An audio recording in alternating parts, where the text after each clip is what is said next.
Hello and welcome to another episode of Places for the Past from somewhere whose name I have just forgotten. Hang on, I'll have to look it up. Hello and welcome to another episode of Places for the Past from a place called Arngask, which I had never heard of.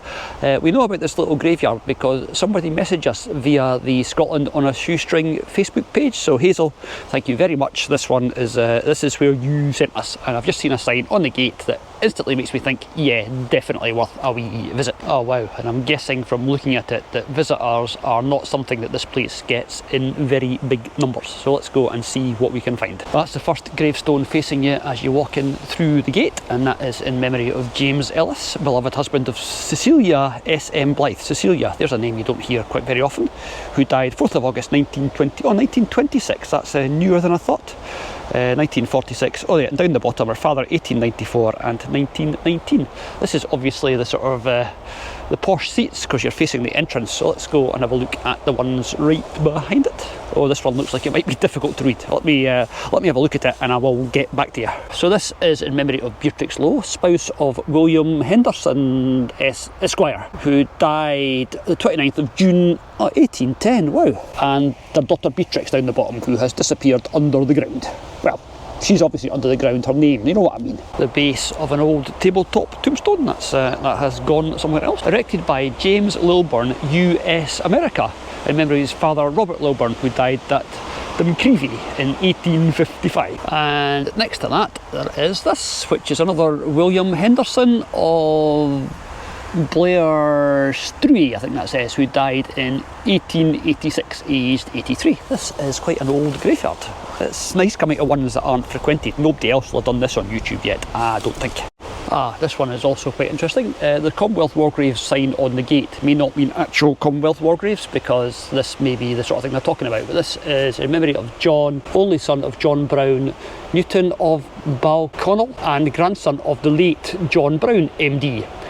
And this guy was a lieutenant in the 6th Seaforth Highlanders, got the military cross, so he was a brave man. Killed in action near Whiteshite in Flanders in Belgium. 11th of April 1918, aged 27 years. And he's not actually buried here, he's interred near St Eloy. I wonder if he's actually got a grave or if it's just known unto God. Right, I don't think there is a rational order in which to do this graveyard, so let's just go down this way. There is John Nichol from 1907. I'm going down this way because there's an old building over there, but you've probably noticed that already. So that is the Nichol family.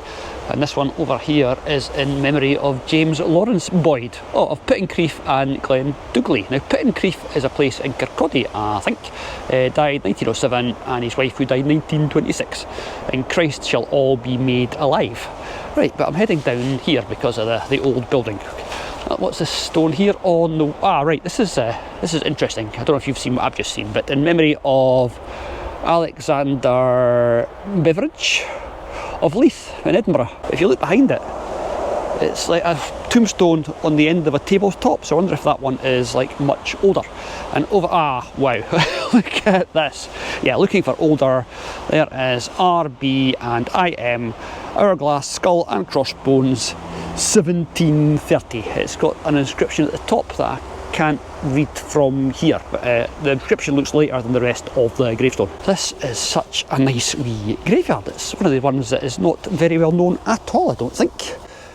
Here lies LYES, the corpse, CORPS, of Elizabeth Pete. I'd say that's daughter to David.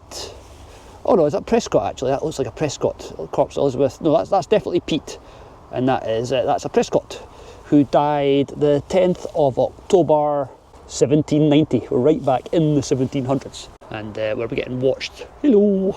And this is the other side of that stone. There's that little 4-leaf clover thing that we've seen before. Not quite sure what the symbolism of that is. There's half a scroll. The other bit of the scroll is missing, and then there is columns, and then there is DPMH. No date, but look at that. That is brilliant. It is a skull of sorts, but it's difficult to make that one look scary. And lost in the long grass beside that, there is another grave. This is so cool. I am loving this. So far we have got this place dated up to like the early 1900s. What is this? Is an older one here. Has it got anything left on it? there is a digging implement. There's a spade, and there's a shovel, and there is an hourglass. It's probably, yeah, it's not exactly legible. You'd have to clean it up to see what was underneath all that moss, and at the moment all that moss is protecting it. So I've just realised I'm looking at it upside down, because that's a W and that's a B. So there you are, that's a WB, who was a farmer. And next to Farmer B there is this, which has got all the scrolls going on at the top.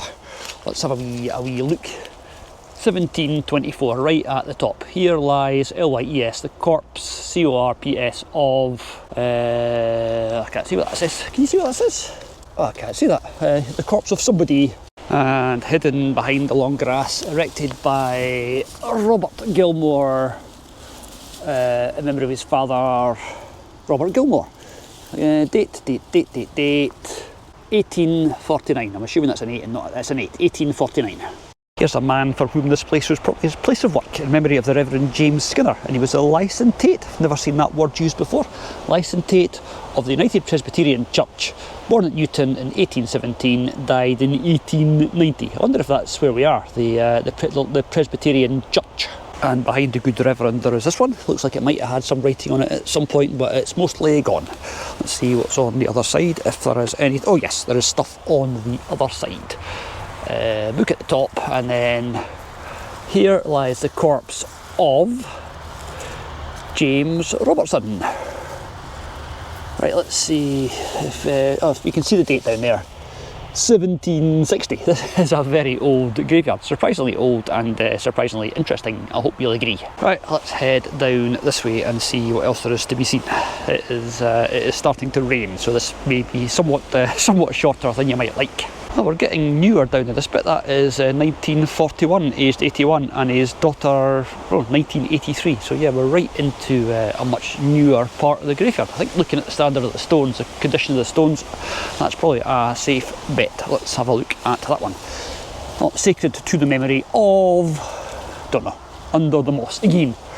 But right next to that, we've got another very old one. That is TAMM. There's not a date on that, unfortunately, that I can see. If there is, it is buried. Yeah, these ones are definitely, as you can see, obviously a good bit newer. That is Peter Melville from 1903, but down the bottom 1908. And over here, this goes up to 1953. So if they are buried here, that must be about the last burial in this graveyard. And behind them, you've got like all the new bits, and then a stone that looks much older. So let's see if we can see who is on this. In memoriam Agnes Horn, his wife, or put up by Thomas somebody, and Agnes, his wife, who died, let's see, the something of May, and then the bit you actually need is gone. It's 18 something, I think, but yeah. How often is that the case? The actual bit you want to read is the actual bit that's not there. It's an atmospheric wee place. Right, let's go down. This bit looks like it's got lots and lots of jagging nettles, so I'm not going to get too close. Let's have a look over here, shall we, instead? It's still nettly, but not quite as bad. Let's have a look. It is, I'm now waffling until I get round in front of it to see if we can read anything on it. Oh yes, in memory of Robert Simpson, who died 1869, age 59. And John, his son, who died 1880, I think that says. Down here we are all a bit overgrown, so I'm not going to try too hard to get in there. Hopefully it's not missing anything vitally important. Alexander Thompson, his wife Margaret, who died 1908. Right, let's go down towards the back wall, past this really cute little building up here. I'm guessing Mort Chapel or Watchman's House or something like that. And in front of the Mort Chapel or Watchman's House or something like that, we have, erected by Robert McLean in the memory of his wife Anne, who died in 1912, who died at Muirfield, April 1912. And down behind that we can see the war grave. Let's go for a wee look. We'll get there in a second, don't worry about it. This is in loving memory of Helen, oh, what's that? That's a Kettle, Helen Kettle, the daughter of the late James, I guess that'll be Kettle as well. And blah blah blah, 1915. A few of them have got these little red flags on them. That must be to like demark the layers, possibly, no idea. And next to Helen Kittle, we've got a much older stone that I don't think is at all legible. Oh, I don't know. That's a W. MW. Yeah, can't really tell you anything about that, but can tell you about this chap. This is Private W. Downs of the Black Watch, who died 23rd of May 1915. Now, the Black Watch were quite heavily involved in the early days of the First World War, so he must have been, out in combat, brought back, and then died once he got home.